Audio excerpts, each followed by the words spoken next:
Have you ever been stuck troubleshooting an equipment issue in the field? If only you had more information to solve that problem.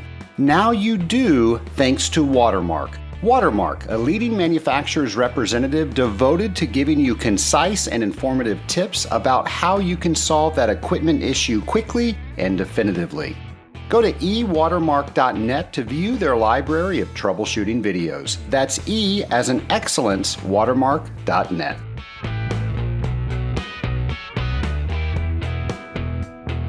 Welcome to Scaling Up H2O, the podcast where we're scaling up on knowledge so we don't scale up our systems. Hello, Scaling Up Nation. I am Trace Blackmore, and I have the enormous privilege of being the host of this podcast. And I want to thank everybody out there who listens to this podcast and shares this podcast. Our numbers are going up, and I love watching how many people are downloading this podcast. It makes me feel good that in trying to make our industry better, that so many people out there agree that they want to be part of that. They want to help make the industry better. And by sharing the podcast and getting ideas on little things that we can do to make each and every day just a little bit better, that is making the industry better. So thank you for helping me do that. And thank you for doing that. That has just been phenomenal. I love it. Of course, when we were able to travel, people would come up to me and tell me they really enjoyed the show. They really got inspired by a particular show, and this is what they did different. Well, we're going to be able to see each other at events very shortly. I know things are slowly coming back. We're getting more information each and every day. So we'll probably have a new version of normal. But folks, I cannot wait to see you in person.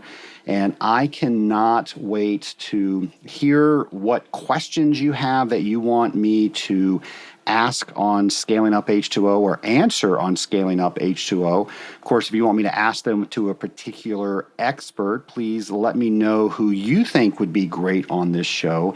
And it will be my privilege to get them on Scaling Up H2O so we can all get a little bit smarter about that topic. Well, the topic that I want to talk about today is something that has become a tool that maybe some of us used to use a little bit, but now we are using it a lot. And that is the video conference. So many different tools out there for video conferencing. The one that I like to use is Zoom. I've been using Zoom for a while, and I found that Zoom has been one of the easiest platforms for me to use, not only as a moderator or a host, the person that is orchestrating the Zoom calls, but also as a participant. Some other services are just really difficult. People have to go set their settings, log out, log back in. There's differences between if you have a Mac, if you have a PC. And folks, I just haven't had that issue with using Zoom. Well, you might have heard that over the stay-at-home orders during the pandemic, I did several webinar series on some things that I thought could help us over that time. You could go to scalinguph2o.com/webinar and see all the work that we put together there. And that all came from a lot of people from our mastermind group, of course, the Rising Tide Mastermind group of people that we get together on a regular basis. And we asked each other, hey, during this really weird time, what's some information that we need so we can help each other and we can do more instead of just worrying about all the things that we couldn't do. So I started getting different guests lined up. We did webinars, and you can see all of those at scalinguph2o.com/webinar. Now, one of the webinars that I did was on Zoom call etiquette, or video call etiquette. And it was funny. I was trying to find an expert, and there are lots of people that do video calls, but I couldn't find anybody to do an expert. And I think I'm stealing my intro from the actual webinar itself. But what I'm going to do now is I'm going to play you that webinar. And it's my hope that after you get some of those tips, you can apply them to your next video conference to make it that much more productive. So please welcome our guest, me. My name is Trace Blackmore, and I will be your host today for this webinar. And this webinar is about virtual meetings. And virtual meetings is something that several of the mastermind members asked for me to find an expert on. And folks, I'm going to tell you, there's lots of people out there that do virtual meetings, but outside of the platform videos themselves, I had a hard time finding somebody who was coming out and saying that they were experts on virtual meetings. So I thought over the last few years, I've been doing a lot of virtual meetings. I think we've all been doing a lot of virtual meetings lately. And I think that's one of the great things that has come out of all these stay-at-home orders is that we've learned how we can be very productive at home and how we can still get that nonverbal communication with each other, even when we're not in the same room. What I'm going to do today is I'm going to share with you some of the tips that I use when I use virtual meetings, and they've really helped me connect with people on the other end of the video camera, and I hope that they will help you. Now, for those of you that don't know who I am, my name is Trace Blackmore. I host a podcast called Scaling Up H2O, and I also host a mastermind group called the Rising Tide Mastermind. We meet weekly on virtual calls. Specifically, we use Zoom, and we do that, and it's just like we are in a room together.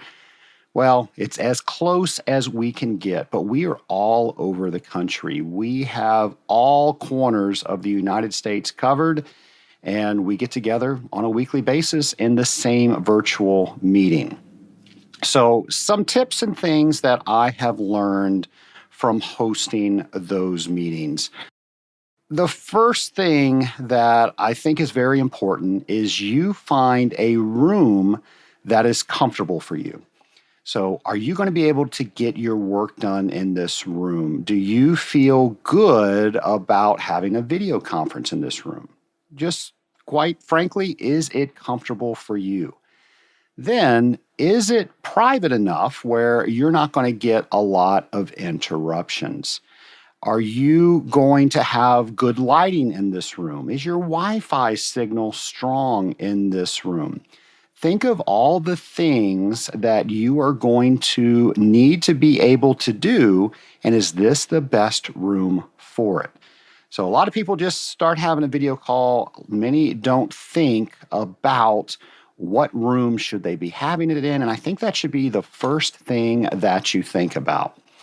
Also, we're doing all these calls from home. Let your family members know for the next half hour, for the next hour, you're going to be on a video call, and anything that they need, maybe you prepare an hour or so before and make sure they have everything so they don't need you within that hour. And I think a lot of people forget to tell their family members that they are on a call, and then they get embarrassed when they get photo bombed, or maybe that's called video bombing in this format, when a family member walks into the frame of view. Well, normally it's because they didn't know. So just take a few moments and let them know you're going to be on the call. Ask them not to interrupt you. And I realize sometimes with small kids that just doesn't happen. But what are the things that you can do to minimize some of those interruptions? And if you just can't, you gotta roll with it. And sometimes you have video calls with kids in your arms. So that just happens, but I know that can be distracting. So if there's another option for that, normally the other participants would appreciate that. Also, ask people in the house to try to keep background noise to a minimum. Again, with kids, I realize that this is probably not going to happen, but at least you attempted to do so. I like to use Zoom. We used Microsoft Teams before, and we've also used some other services, GoToWebinar. Personally, I have found that Zoom has been one of the most user-friendly, not only for the host, but also for people logging on. It's just a simple one click. It takes you to all the software downloads. So we've been using Zoom exclusively for about a year now. Before that, we were using Microsoft Teams and a little bit of Zoom. And before that, I think we were using GoToWebinar. So find the platform that works best for you. We have found that Zoom seems to work best for us and the participants on the other side. It just makes things a little bit easier. And they've got some great videos with that. Well, with Zoom, and I know with some other services as well, but I'm speaking specifically with Zoom, they have a phone platform and they have a computer platform. I'm going to recommend, whenever possible, use your computer. The phone, it can work great, but you have very limited features on the phone. And I'm going to talk a little bit about the different views that you have within a video webinar, specifically Zoom. But you are limited to, I think, 4 or 6 people at one time on a screen when you are using the phone platform. You can't see everybody. And that's the best thing about virtual meetings is you can see everybody in the room. The other thing is you just have more real estate. You have more features. You have more real estate. You have more room to actually see people's facial expressions. So when you use the computer, you just get so much more than on the little phone screen. So try to use your computer. We talked about picking out the room, but it's also important to make sure you have good lighting. So is the room that you chose, is that going to give you some good lighting? Another tip is don't sit in front of a window. Your webcam is going to try to balance the light. And if you have a high light source like a window behind you, it's going to put you in shadow. So preferably you want your light in front of you. And if you don't have good lights, good luck finding them right now because everybody's buying video cameras and web equipment with the pandemic going on. But you can do front light video camera lights. You can get them from Amazon. I think they were all out of stock. I was trying to do a vanity link so you guys can see some of the ones that we use, but there's nothing in stock right now. But you can actually put a light right around your video camera so that way you are getting the best light. Again, all the nonverbal cues that we get from communication when we can see somebody, we're able to do that through web conferences, and if we don't have good lighting, we can't see those cues. So remember, make sure you have good lighting. And people are checking out all your stuff. Hey, what's going on in his office? What does he have behind him? You can see behind me, I've got some Marty McFly and Doc Brown characters and a DeLorean, and you're probably wondering what the heck's going on. Of course, if you listen to the show, you know I'm a huge Back to the Future fan. But the point is what are people seeing behind your actual face? So what is in the background? And the freer of clutter it is, I guess that would be the more free of clutter it is, the less distracting that it can be. Also, take a moment and make sure that everything you have in the background is business appropriate. I'm not going to go too much into this, but I will tell you I've been on a conference call where there was some things that were not business appropriate in the background, and I guarantee you that was very distracting. So what does the background look like, and is it saying what you want it to say about you? And then be prepared. My hope, with my type A personality, I hope that the host has sent out an agenda. We're going to talk a little bit about the host responsibilities in a moment. But if the host has sent out an agenda, and they should, make sure you read it. Make sure you prepare for it. Are there certain things that you're going to need to have access to during that call? Go ahead and make sure you have those things open so you don't have to fumble around for them. Are you going to need to share your screen? If you're going to need to share your screen, you should probably make sure that you've got all of those windows open and ready to go so you can just simply toggle back and forth.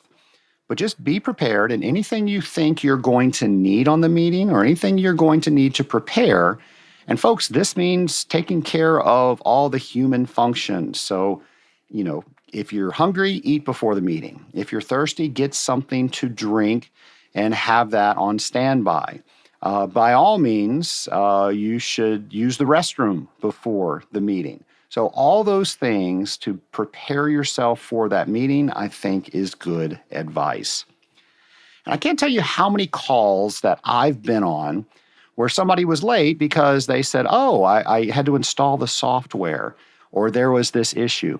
Well, folks, normally you don't get a meeting for 3 o'clock at 2:59. So take some time and do a dry run. Try to figure out how to use the software, go through the features, make sure your Wi-Fi signal is good, test the room out that you chose. All the things we've done up to this point, go ahead and do them on a practice run. Zoom especially has some great tools where you can see what you look like in your camera. You can adjust your microphone. You can do some tests. So go ahead and run those and see what your background looks like in that frame. Do all of those things, and now you are ready for the meeting. We mentioned before, if you might have to share your screen, do you know how to do that? Do you know how to toggle back and forth from sharing your screen to not sharing your screen? Do you know how to use the chat functions? Do you know how to raise your hand? If something happens and you have to turn your video off for whatever reason, do you know how to do that? Do you know how to get that back on? Do you know how to mute yourself? Do you know how to unmute yourself? Do you know how to talk privately with somebody? All these things, go ahead and practice before the actual call, and it will make the call go so much better. For those of you that are listening on the webinar, for those of you that are watching on the webinar, you can see that I just put a picture of a guy that is business casual on the top and in his underwear on the bottom. For those of you that are listening on the podcast, you can't see that. But the point I want to make here is that you want to dress the part when you are on the video conference. That's the whole point of having a video conference, is so people can see you. Folks, if you are in the slummiest clothes that you have, some people can take that as a lack of respect.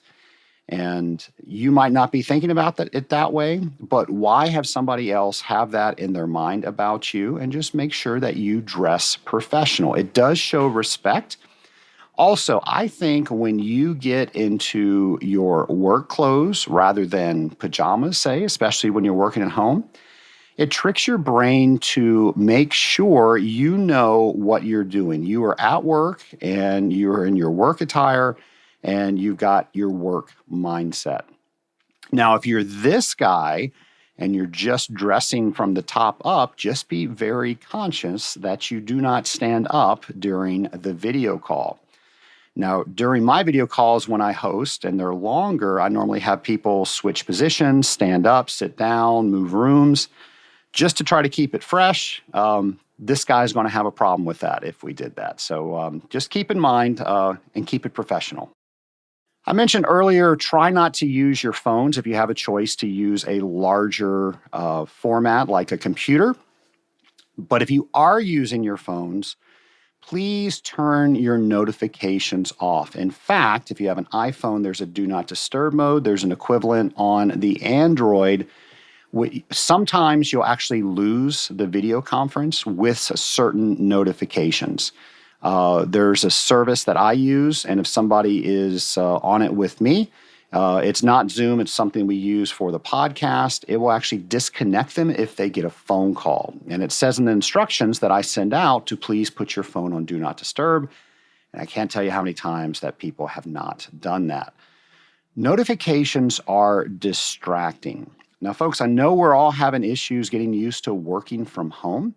Some have been doing it for a long time. Some have not had a choice where they've either had to go into office or had to work from home. And others are doing it for the first time. With that, Try to keep your mindset on the task at hand, and notifications do the exact opposite. So if you're having a notification come up every time you get a text, every time you get an email, all that stuff, it is taking your mindset away from the task you should be focusing on. On your computer, I use Outlook, and the first thing I do when I set up Outlook is I turn off the notification every time I get an email. There's a little window that comes up, and on that window, it has a few lines of the email. And you can't help but look at that. And I promise you, your mind will go away from the task that you're thinking about, and it will focus on that email. Folks, don't do that to yourself. Keep your mind where it should be, and then schedule times that you're going to look at your email. Schedule times that you're going to look at texts. And I got to tell you, when I'm in a meeting and somebody's constantly on their phone, or now they're looking at their iWatch, I know that they are not paying attention to me. And I look at that as they're not giving me the respect that I'm trying to give them. It all starts with notifications, and it all starts with keeping a schedule. So if you can keep a schedule that you're going to check these things every so often, you don't need these notifications. But especially when you're in a meeting, be present in the meeting. And you're going to be distracted if you have those notifications on, so please turn those off. When you're not the one speaking, mute yourself. When you are on a conference call and you start hearing all this wind noise, or maybe kids in the background, or something else, that's distracting. So a good webinar, a good video etiquette is to mute yourself when you're not the one speaking. Now, you might not think there's any background noise, but maybe there is, and you just can't hear it. Now, as far as the host goes, a good habit to get into, and if you open up the participant screen on Zoom, you can manage all the participants very easily. You can also do that by hovering over each participant's screen, their video image, and you can do some management techniques there as well. One of the things is you can mute people. There is a red button, so to speak, at the very bottom if you open up participants, and it says mute all. So let's say you're having a meeting and there's this horrible background. What you can do is you can quickly mute all and then turn on the person that is speaking. So that's a little tip that I've used in the past. Now, for the people that are muted, you got to remember to unmute yourself. A lot of people will start talking, and they'll be 3 minutes in before they realize that nobody is listening to them. Normally, somebody will say, "Hey, I can see your lips moving, but you're on mute." Now, the host can unmute and mute people, but only participants can mute and unmute themselves. You might also want to be familiar with gestures, and you can use them virtually or you can use them yourself. So maybe you might raise your hand. The host should tell you what cues to give if you have a comment or a question. But there are also virtual ways to do that, and you can actually raise your hand virtually. So good tip, mute yourself when you're not talking. I think this goes without saying, but I can't tell you how many video calls that I've been on and people don't use their videos. Folks, it's called a video call. Use your video. Use your webcam. So take advantage of the video feature and use that. We talked about how to get good lighting. We talked about how to test all that. We talked about the background. There's no reason not to use the video feature. And at least the third time I've said it on this webinar, when we communicate, 60% or more are nonverbal cues. Now, being face-to-face is always the best way to communicate, but definitely having a video component is the second best. Folks, make sure your cameras are on. And when your camera is on, look into the camera. So I've been trying my best to look directly into the camera during this webinar, but I got to tell you, it's difficult because my screen and my notes are all below the camera. So if I were to actually look at my notes, you can tell that I have my eyes off of the camera. Now, that's fine if you're not speaking directly to the audience. When you're speaking directly to the audience, my advice to you is that you are going to look directly at the camera. And then when you're not speaking, you can look at the screen at the person that is doing the talking. That way you can see their verbal cues. Now, if you need to read your notes like I'm doing right now, you are perfectly welcome to do so, but I can tell you from webinars that I've attended and also ones that I've done that people have given me criticism on, and feedback is probably a better way to say that. They said that they really appreciate when I was looking directly at them, that they've been on other webinars that people have not always done that. So just keep in mind, look at the camera, you're going to connect with people better. Now, as you're connecting with people, what is your body language saying about you? So are you reacting in a way when somebody is bringing up a particular topic or a solution that just makes it look like you don't care about what they're saying, or it's the dumbest thing you've ever heard? Keep in mind, the conference calls, they're a great thing to have, but the two things that I'd like to point out is when we're in a conference room, if I want to look at somebody across the conference room, I can just see that one person's reaction. But on this video conference, I'm looking at everybody's reaction the entire meeting. So how we're holding our face, how we're making gestures when people are talking, that is nonverbal communication. And it might be communicating something that you mean to say. It might be communicating something that you don't wish to say. Just keep in mind that people are watching, and what are your nonverbal cues saying about you?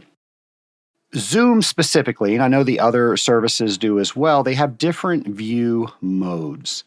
And the mode that I recommend is called gallery view. The other one is called speaker or spotlight view.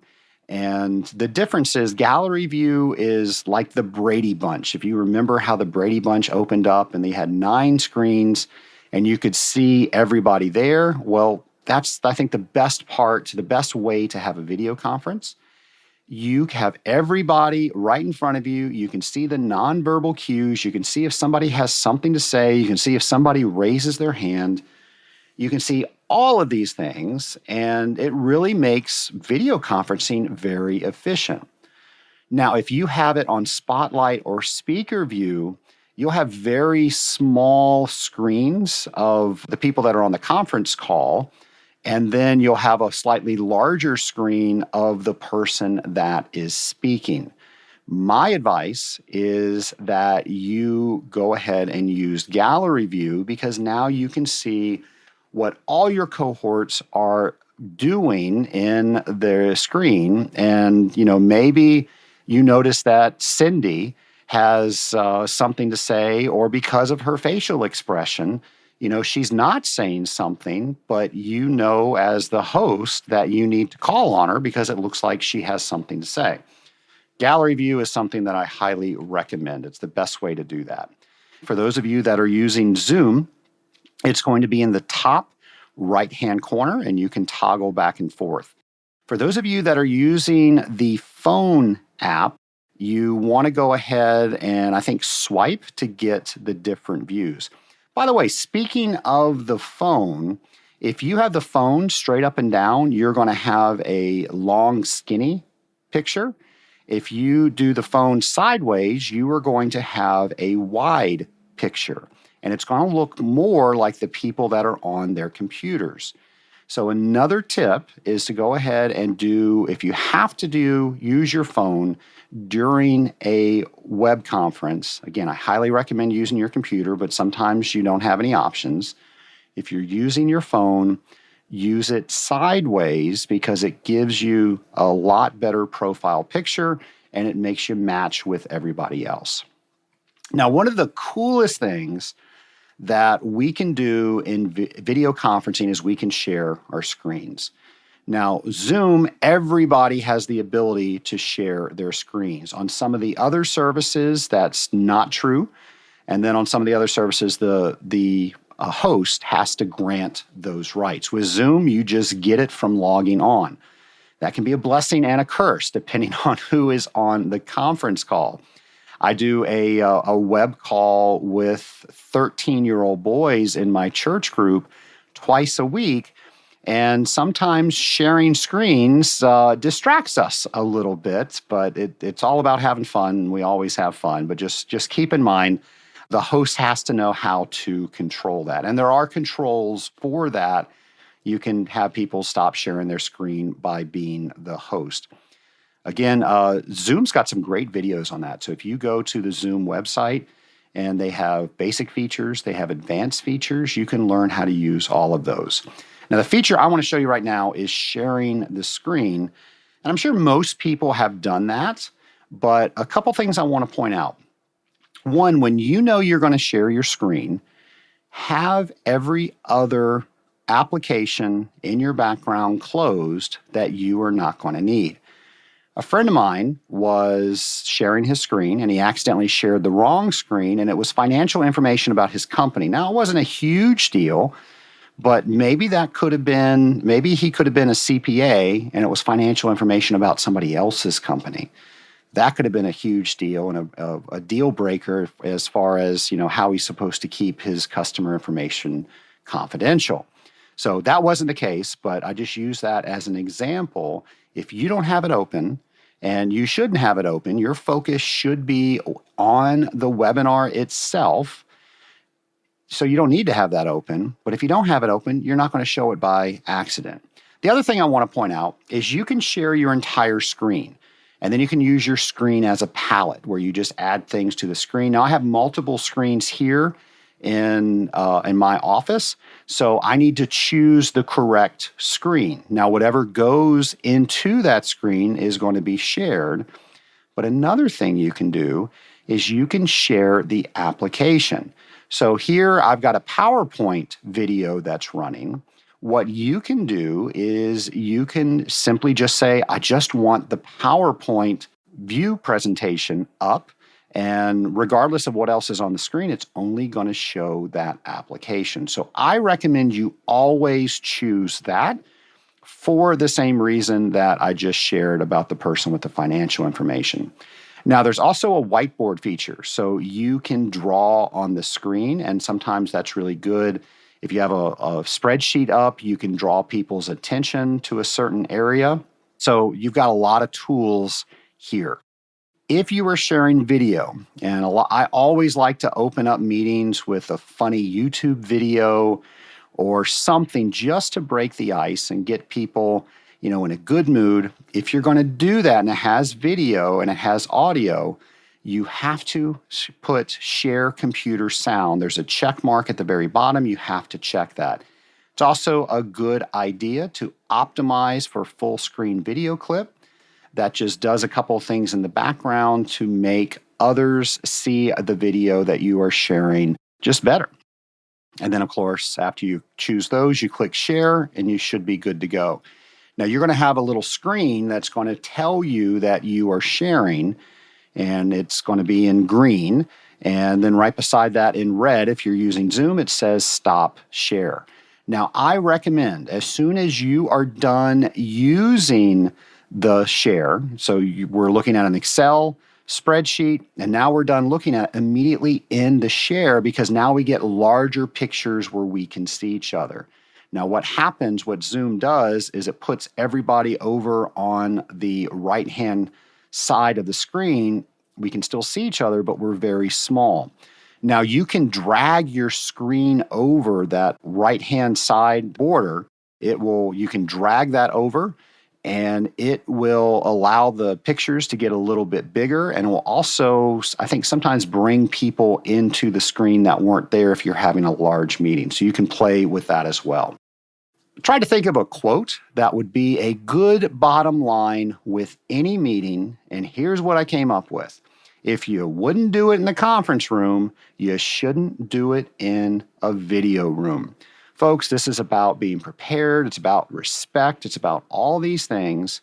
If you would not go and eat a plate of spaghetti during a conference in the fanciest conference room that your office has to offer, folks, don't do that on a video call. I don't think people care about drinking and a lot of things like that. And I just realized I'm stealing another slide down the road.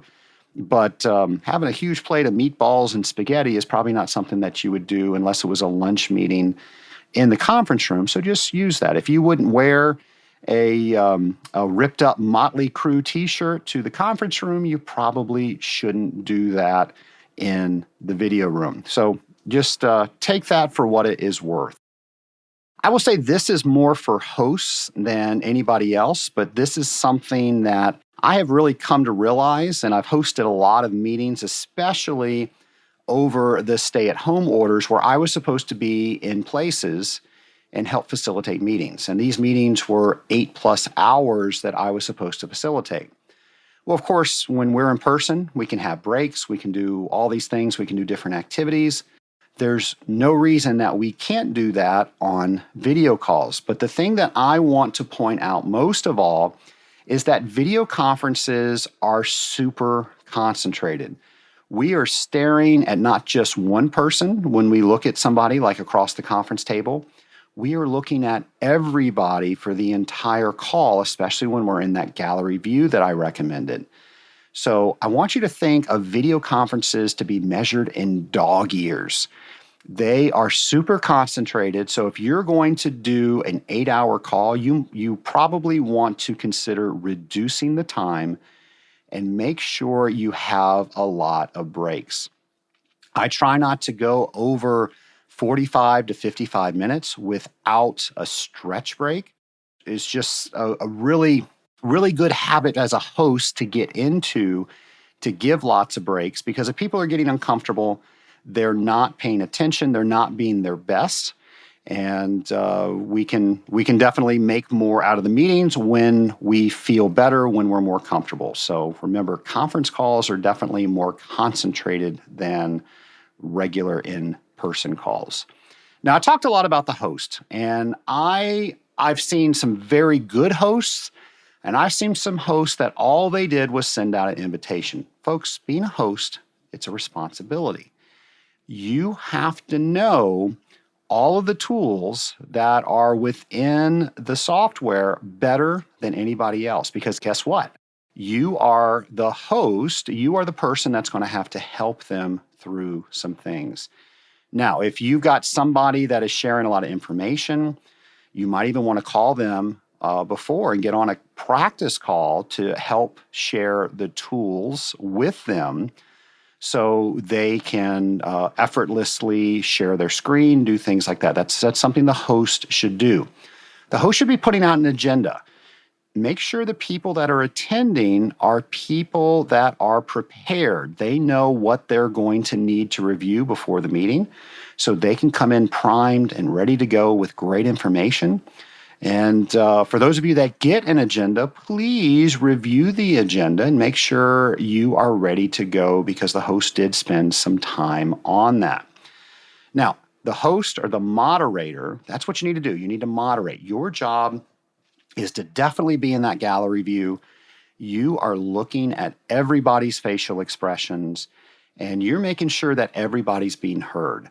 You know, we haven't heard from Jan the entire call. I'm probably going to talk with her. I'm going to say, Jan, we haven't heard from you. Do you have anything that you want to say? Don't be embarrassed about calling people out. And folks, don't be embarrassed about talking on video calls. There's a reason that you are on this video call. We need to hear your opinion. Well, the host, the moderator, can definitely help with that. We talked about some different features earlier in the call. The host job is to manage the participants. All of a sudden, if there's a bunch of background noise, you need to look. Hopefully that screen is highlighted and you can see where the background noise is coming from. You need to mute that person. A lot of times people say, Sally, can you mute your screen? Well, the host can do that probably even quicker. And then maybe the host could even send a private chat to the person and saying, hey, Sally, you had some background noise in your screen. I muted you. Remember, if you need to say something, go ahead and unmute yourself and then immediately put yourself back on mute. So just keep that stuff in mind. Something I've experienced a couple times, especially with wired earbuds, is that sometimes those wires get frayed. And even though the person wearing the earbuds cannot hear the noise, it's actually putting a hum into everybody's speaker.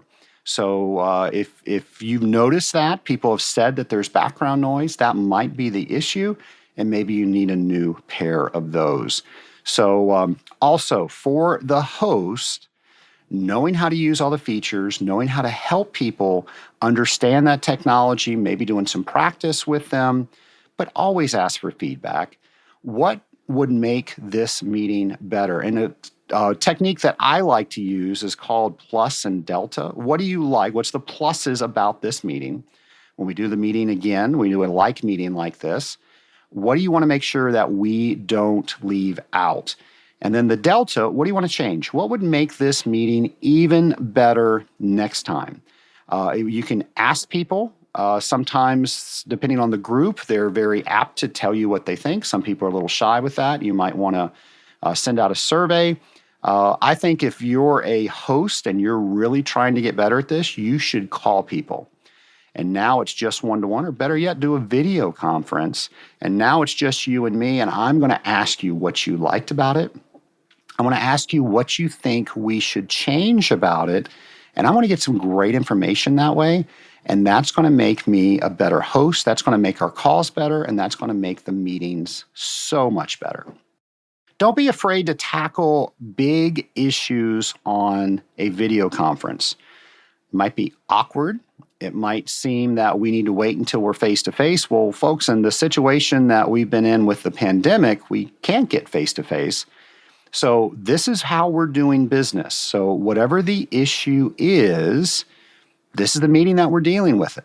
So we have the appropriate people there. It's important for us to use those people, present the case, and then figure out how we are going to do that. So virtual meetings are for tough issues too. I mentioned this a little bit, but eating, I don't think people appreciate unless, a lot of people say, hey, I haven't had time to have lunch. Do you mind if I eat? And I don't think anybody cares. But if all of a sudden I don't know why I'm hooked on spaghetti today, but if all of a sudden this huge plate of spaghetti and meatballs comes out and nobody's expecting it, that's very distracting, especially when the meatball rolls off your plate and into your background. I don't think it's best meeting practices. Now, I will tell you, I've had plenty of meetings where people have said, this is the only time I have to eat lunch. I've got a call after that. Nobody cares. You've made people aware of that. Or we say, we're going to eat lunch together during this meeting, and now we're all doing that. So just keep that in mind. If it's something distracting, if it's something that you wouldn't do in a regular conference room, just try not to do that on the video conference as well. Also, stay focused. We talked about turning off notifications. Well, now we're also going to talk about staying on the task at hand. So if I'm on a video conference, I need to have my mind in the video conference. I need to pay attention to what everybody's saying. I'm looking at those nonverbal cues, and I'm being my best in this video conference. And folks, if we're all doing that, what a great meeting we're going to have. If we are working on something else in the background, and I know for a fact you have been on a call where somebody is watching television in the background, they are not present. They are not helping the team. So stay on the task on hand. And the other thing I'm going to mention, especially if you're using Zoom and the host is on participant view, you can see if Zoom is the most forward program that person is using. Meaning, if Zoom is open and it's in the foreground, and it actually notifies the host that person's paying attention. However, if I go over to a Word document and that's what I'm working on, that's in the foreground, even though I can still see the video conference, there's a little icon, it's a little clock that goes next to that person's name. I can tell as the host that that person doesn't have me in the foreground. A lot of people don't know about that, so I just want to let you know about that. Folks, please, please, please, please don't do private things while you're on a video call. A couple of weeks ago, a viral Zoom video went out where I guess, we had a bunch of people that were getting together for a video call, and one lady put her phone down on the sink and started going to the bathroom, and everybody saw it. And of course, if you've seen that, you see how surprised everybody is. Folks, do that stuff before and after the call. And if you're a host and you're doing a long meeting, folks, you got to build breakout time into the meeting. So we need to, I like to say every 45 minutes to 55 minutes, have at least a 5-minute break. When I do breaks, I say, during this break, you got to do 5 jumping jacks, or you got to go get a new beverage, or you've got to go outside for at least 1 minute or something, or you come back, you're in a different position. Hosts, we got to make sure that people are able to do the things they need to do so they can stay attentive. And definitely we got to give them time to use the bathroom. Bottom line, do not use the bathroom while you have an active video call. Just don't do it. If you've ever been on a call and say we've got 12 people on the call and only 3 are doing all the talking, and then we get off the call, there's probably 9 people that could have been more productive doing something else. So as the host, only invite the people that need to be on the call. Don't invite everybody on your team if only a couple people on the team need to talk about and make a decision. People will appreciate that. And let's face it, if you're a supervisor, you're wasting their time, and you're wasting your time getting other things done through your team. Free them up to be more efficient on working on what they need to do. A tip that I think is so important, especially where so many of us are working from home these days, is supervisors must connect with their people. If people feel that they are now working as an island and they don't feel connected, they're not going to be motivated. So having team calls is great, but the host needs to make sure that everybody stays engaged. Something that I'm a huge fan of is a daily huddle. Tim Fulton taught that to me. Tim Fulton is my business coach, and he has people on teams get together for no more than 5 minutes every morning, and they do 3 things. What did they do yesterday? What are they doing today? And what do they need help with? Now, if they need help with something, you're going to connect them with people that can help them, but you're going to do that offline. So everybody goes through, you know what the entire team is working on, and then you are able to make sure that you have a very connected and productive team. I believe it was last year, maybe 2 years ago, there was a BBC journalist, and he was on an interview, and his 4-year-old son kept photobombing him or video bombing him, and he was mortified. He was trying to ignore him for the longest time, and then finally he had to deal with it, and it became a viral video. Folks, we're never going to have the perfect video call. So if your kids do appear in the background, I think now more than ever, everybody is very patient with that. Now, if you didn't tell them, because as we said in the very beginning, when you have a video call, let everybody in the house know that you're going to be on a video call so they can respect that time. That might have been your fault. But if you did all those things, sometimes kids just do what they're going to do. That's what kids do. Don't get mortified. I think people understand that. And then I can't tell you how many meetings that I've been on where private conversations break out. And again, 2 people are talking about something that the other 9 aren't able to relate to. Folks, take that stuff offline. And especially if you have to discipline somebody, don't do that on the video call. Do that in private. It was Vince Lombardi that says you praise in public, you criticize in private. So just make sure if anything comes out of a meeting that is not for everybody, be very respectful of the other people's time and take that offline. Set up another video conference with that one person. The host should always be the last one to leave the video conference. It's just good etiquette, I think. Plus, you want to make sure that you're keeping the team on task. Now, as the host, when I exit, I can close everybody out or just myself. I recommend that unless two people need to have a private meeting that's not you, that you stay on until that call is over, and then you are the one that ends it for everybody. And there are also some different features that the host can use. There's some advanced features like breakout rooms.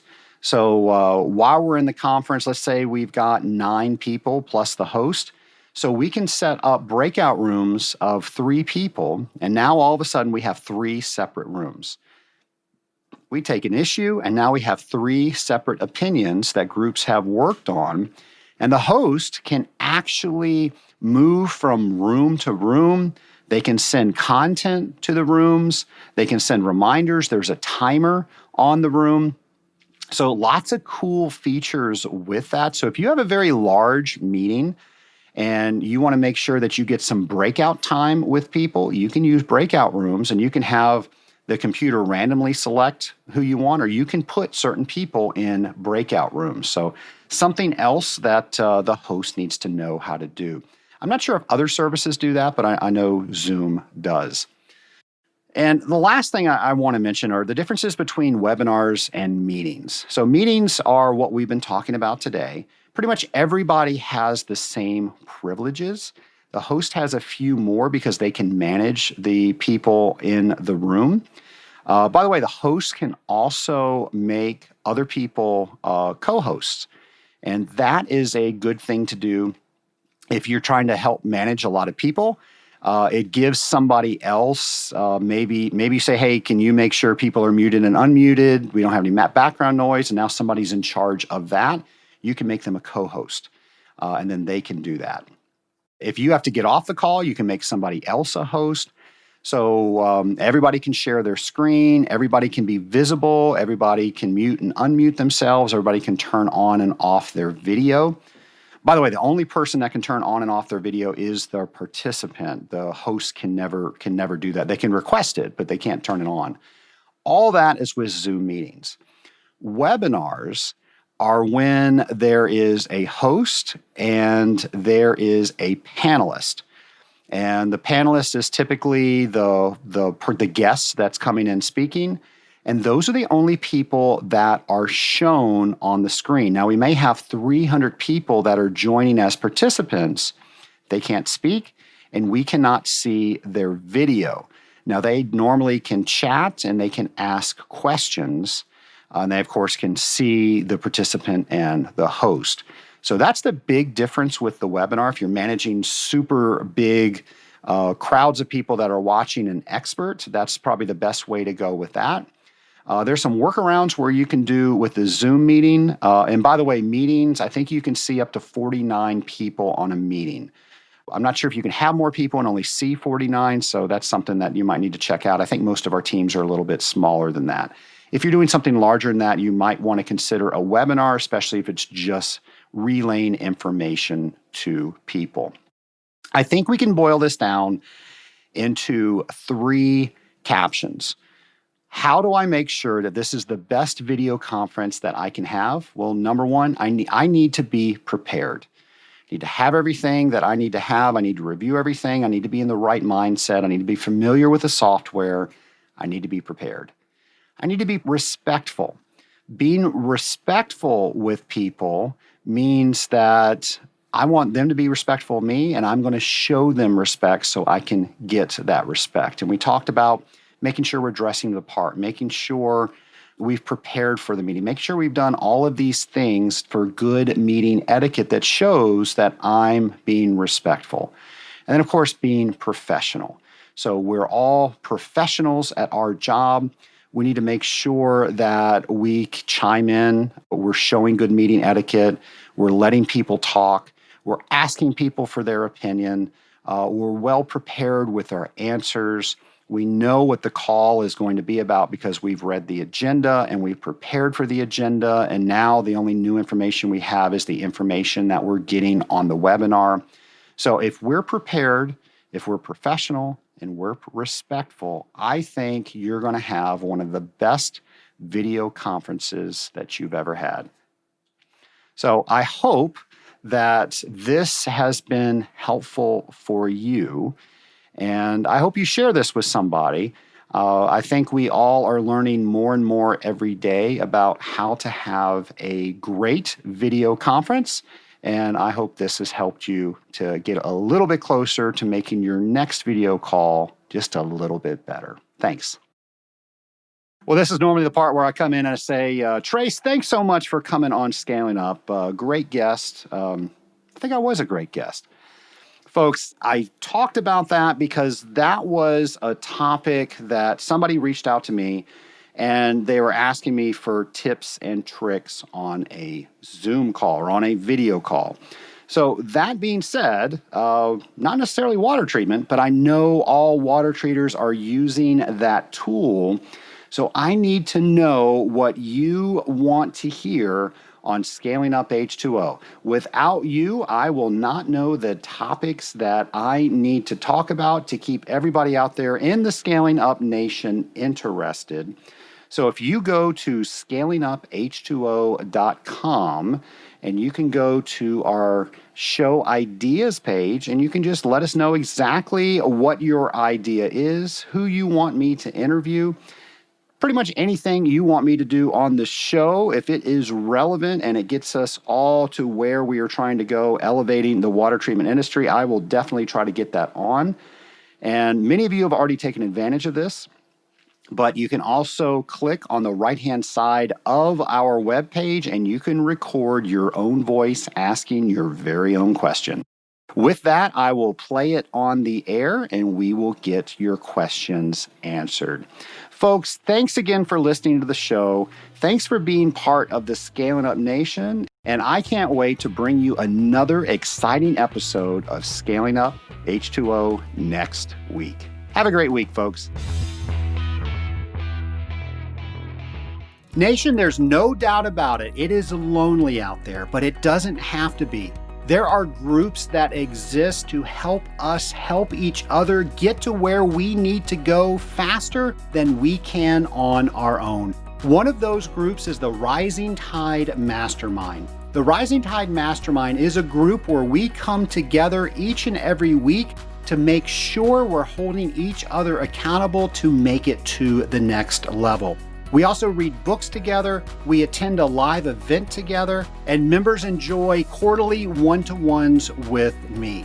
To find out if the Rising Tide Mastermind is right for you, go to scalinguph2o.com/mastermind to learn more.